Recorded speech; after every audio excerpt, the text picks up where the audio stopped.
Welcome back to the channel. Today we are here for why you should listen to Century Child by Nightwish. Hope you guys will enjoy this. Shout out to our first and only member so far, Candace. Really appreciate you out there. If you guys want to become members, just go to the membership tab on the channel and you guys can follow suit with that. Have lots of interesting music content coming up for you guys. I got some live streams planned. So let's talk about Century Child that was released in 2002 by Nightwish. This is definitely my favorite Nightwish album for a lot of different reasons. So we're going to talk a little bit about the band history behind the album as well as the music, of course.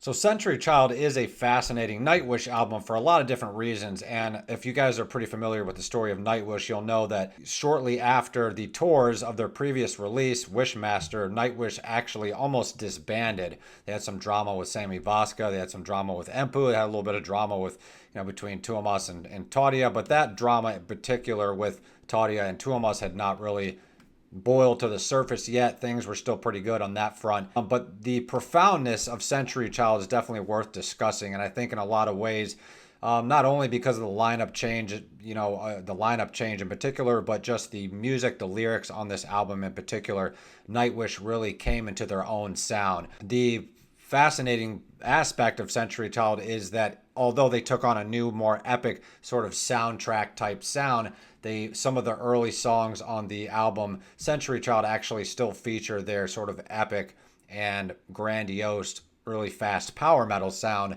that they started way back on the sort of Oceanborn era, right?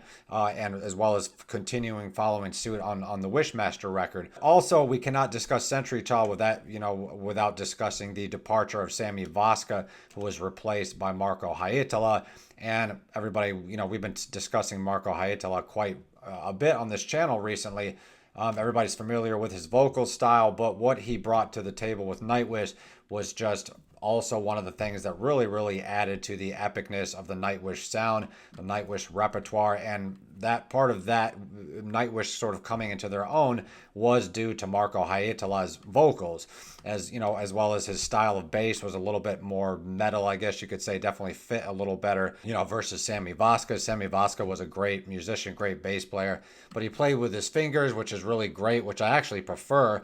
But something about the picking style that Marco Haitala uses on the bass just really added a new sort of edge to the sound of Nightwish. Interestingly enough, Empu Vorninen actually down-tuned his guitar at least like a whole step or two to get a little, much more of a chuggy sort of Pantera sound, which I think is awesome. And I think lyrically, as far as Tuomas Jalapeno is concerned on the Century Child record, really came into his own lyrically as far as the Nightwish universe is concerned. We still have some of the same themes about the ocean.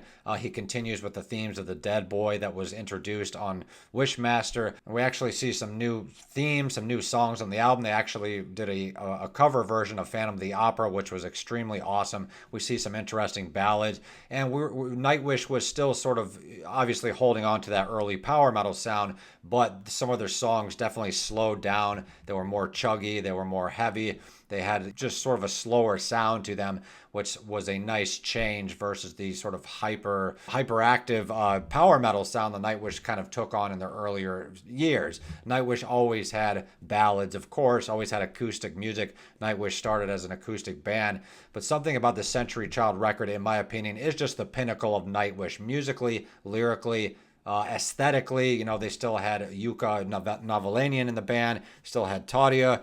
Obviously, they had Empu Vorninen. He's still with Nightwish. And obviously, we had Tuomas. And we also had the beautiful, profound, epic vocals of Marco Haitala that combined themselves really well, brilliantly with what Tautia was doing. And I also think that Century Child was the saving grace before the tensions built over the next couple of years with the album Once, where Nightwish almost disbanded / Tautia was let go of the band / quit, however you want to look at it, with the open letter. But the sort of the musical and lyrical direction of Nightwish, I think, and I said, this album in particular, Century Child, was the saving grace because by the time they got to Once, as much as I love the album Once, it's a really great epic Nightwish record, but it was a little bit just too much. It's a little overproduced. I mean, of course, that's what Nightwish is kind of known for. But Century Child still just, it's just one of those albums from one of those bands that just really stands out and just cannot really be matched. It was, usually the third or the fourth release, sometimes the second release of any band, metal band in particular, any artist that you could really pull out of the bag.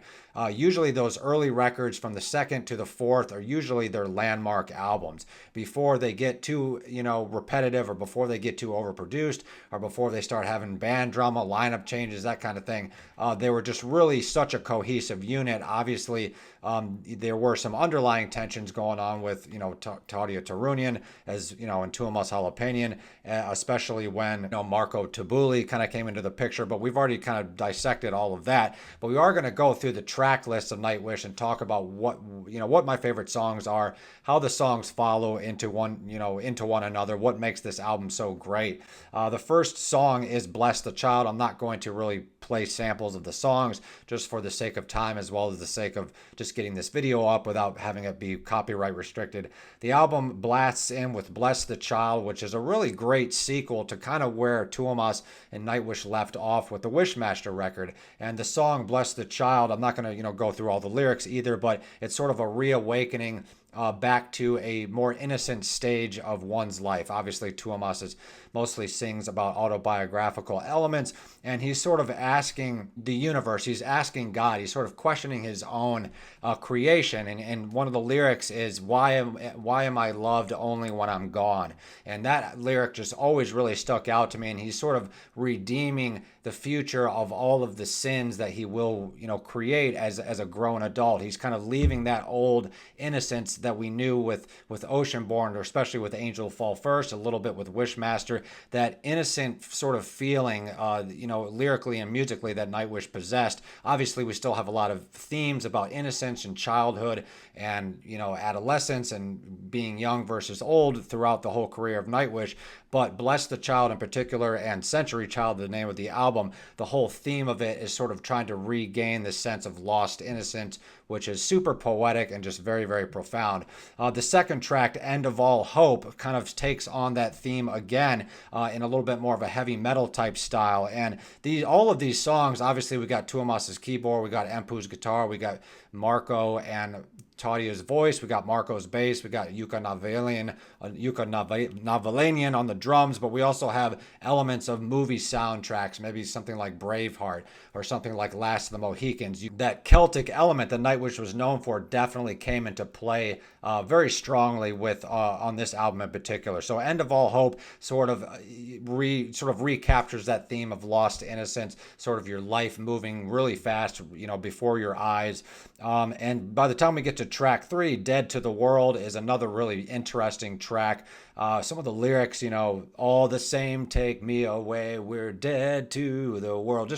And then they go into like these really fast sort of, symphonic metal, power metal type stuff, almost in the vein of Stradivarius. So you can almost sort of see this push and pull where Tuomas was still kind of interested in that epic Stradivarius-esque type of sound versus the more slower, maybe epic storytelling stuff that we eventually get to with Once, as well as Dark Passion Play, Imaginarium. Number 4 is one of the most beautiful heavy metal love songs ever written, known as Everdream. There's speculation out there that this song is written about Tautia herself. Nobody knows. I don't want to put, ideas or words into the band member's mouth, but it's definitely possible that there was some type of romantic connection, at least on Tuomas's part, towards Tautia. By this time, obviously, Marco Tabuli was in the picture, and maybe Everdream is kind of this metaphor, whether it's romantic or whether he was sort of in love with Tautia on a creative level, I think is important to remember too. A lot of people perceive the sort of the band tensions between Tautia and Tuomas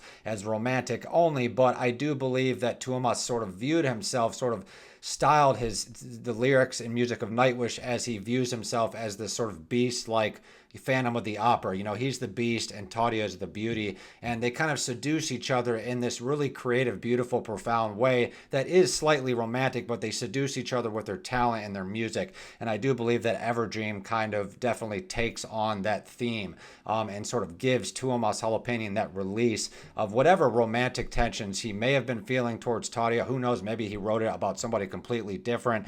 He did have a relationship that ended somewhere around the time of Wishmaster, I believe, maybe slightly during this time. And number 5, we see this really epic heavy metal sort of Pantera-esque song called Slaying the Dreamer, which is basically about betrayal and sort of giving a middle finger to the music industry, some of the pressures that come with the music industry. But Slaying the Dreamer is really its own thing. It just really opens up with this great guitar riff and is basically sort of about, we talked about the element of betrayal in Slaying the Dreamer, but sort of there's a one lyric that says, you drank from my cup, drank from my wine, mocked my rhyme or something.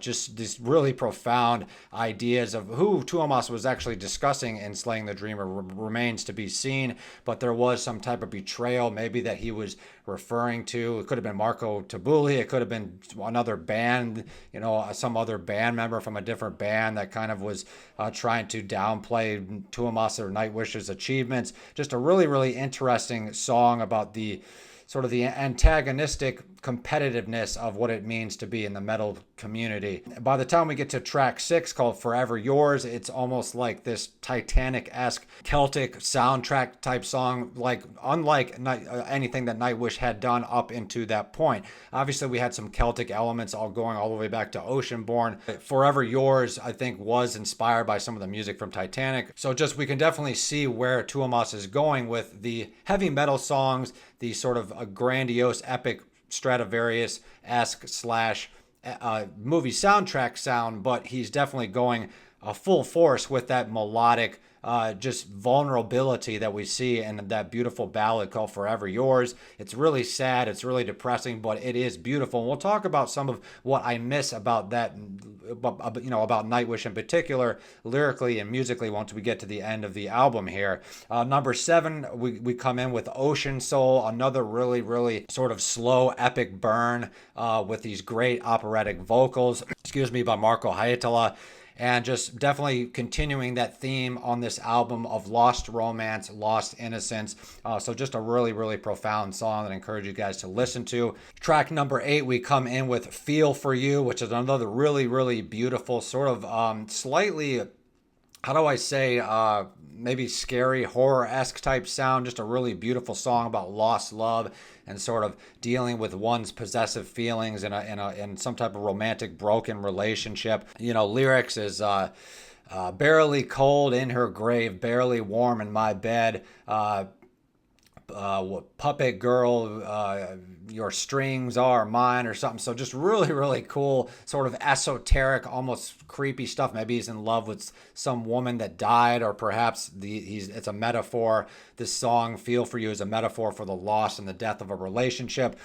Just really beautiful, profound stuff. Number 9, we come in with The Phantom of the Opera, obviously originally written by Andrew Lloyd Webber, but the way Nightwish does it is just so fantastic. And I always point when I'm, sort of indoctrinating somebody or introducing somebody rather to Nightwish, I always send them the video for Phantom of the Opera, because what's not to like? I mean, Andrew Lloyd Webber, Phantom of the Opera, and then you get Tuomas and Marco and the rest of the Nightwish guys, Marco Tabuli and Tadia, on board to cover this really fantastic song. Just really, really fits in with the theme of Nightwish. Although it's not an original song by Nightwish, it fits completely aesthetically and lyrically with what Nightwish was doing. And that's also something interesting about bands and early in their career. They're willing to take chances. They're willing to do covers. It kind of reminds me of their early Britney Spears album. On Oops, I Did It Again, we had a cover of Can't Get No Satisfaction by Rolling Stones. By the time we got to Britney Spears' third album, we had a cover of I Love Rock and Roll. And that's just something that I kind of miss. We don't see a lot of original artists sort of still really doing covers. I mean, I guess we sometimes do, but there's something about those early albums when artists are willing to pick a cover that just really, really fits with what they can do with their vocal capabilities or their style lyrically, just really, really fits in with the entire package of what, any particular artist is doing. There's something to be said for a really great band doing a really great cover that fits in musically and aesthetically with the entire philosophy of their art. By the time we get to track 10, this is the final track on Century Child. Now, I am aware that there's a couple other versions of this album that have some bonus tracks on it, but we're just talking about the standard release. Number 10, we come to one of my favorite, most epic, beautiful Nightwish songs that's actually rarely played live now, called Beauty of the Beast, not to be confused with Beauty and the Beast, which was recorded on the Angels Fall First record. But again, we see this theme of, lost love, beast, beauty versus a beast, innocence, childhood innocence, the death of love, just all these really profound things. Beauty of the Beast rather starts, it's actually a long epic poem broken down into 3 different sections, and the song structures on the first part is called Long Lost Love, just really epic, poetic, beautiful, lyrics from Tuomas. And nowadays Tuomas, obviously when you in some of his interviews, he's, says he refers to his early Nightwish material as, ripped from the pages of his diary, which had to be done, but he's kind of moving in another direction. The second part of Beauty of the Beast is known as One More Night to Live. That's when the song really, really picks up into the epic breakdown, the epic ending of the song known as Christabel, where the voice, it's almost like the continuation of the Dead Boys voice that we heard on the previous album on Dead Boys poem. It's almost a continuation of that, as well as the intro voice of Bless the Child, the first track on this album. But Christabel is sort of like this metaphor for what's going to happen to this soul that is now no longer innocent. He's lost his love. He's lost his romantic passion. He's talking about the act of creativity on this last part of Christabel too. The sort of the defeat that he feels with just composing all this music and writing all this stuff, but really what's the end goal of it? Where does his soul become sort of freed from all these romantic and creative tensions? And I will say, just lastly, to kind of end this video, is to discuss just the beauty and the epicness and the richness of the Century Child. And this is not really the sound or the lyrical content or lyrical quality, I will add, just to be a little bit of a harsh critic, that we no longer see that in the Nightwish camp. Nightwish has definitely moved into a more universal, sort of new age, sort of scientific direction, which is really interesting, but I really miss the vulnerability of those early Tuomas songs, when Tuomas was almost like this gothic, depressed gothic kid. And obviously, he's going to move on lyrically, creatively. He's a grown man now, so we may never see this sort of gothic influence in Nightwish that we once had. But I do think it's very profound and made for such a fantastic album. So thank you so much for listening to this video. Let me know what your favorite track is on Century Child. Let me know if you believe, like I do, that it is the best Nightwish album. We could almost debate, that whole topic, because it's very hard to pick, your favorite Nightwish album, or any artist for that matter. But I definitely think you guys should check out Century Child by Nightwish. Thank you so much for watching. We'll see you all next time.